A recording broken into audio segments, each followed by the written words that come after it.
உங்கள் வீடு தேடி வரும் அரசு. உங்களுடன் ஸ்டாலின்.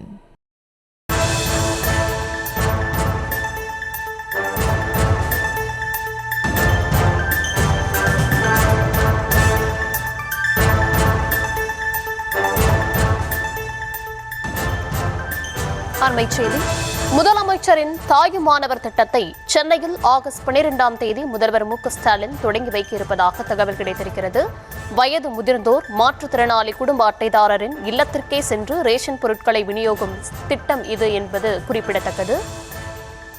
வீட்டிற்கே சென்று வயது முதிர்ந்தோர் மாற்றுத்திறனாளிகளுக்கு ரேஷன் பொருட்கள் வழங்குவதால் அரசுக்கு 30.16 கோடி ரூபாய் செலவாகும் என்று அரசு தரப்பில் தெரிவிக்கப்பட்டிருக்கிறது.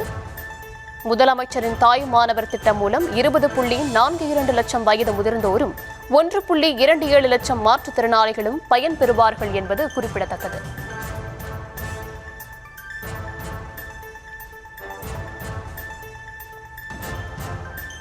அண்மைச் செய்தியாக பார்த்து வருகிறோம். முதலமைச்சரின் தாயுமானவர் திட்டத்தை சென்னையில் ஆகஸ்ட் 12ஆம் தேதி முதல்வர் மு.க.ஸ்டாலின் திறந்து வைக்கிறார்.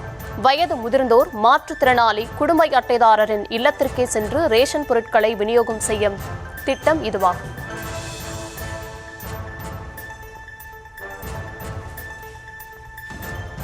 உங்கள் வீடு தேடி வரும் அரசு.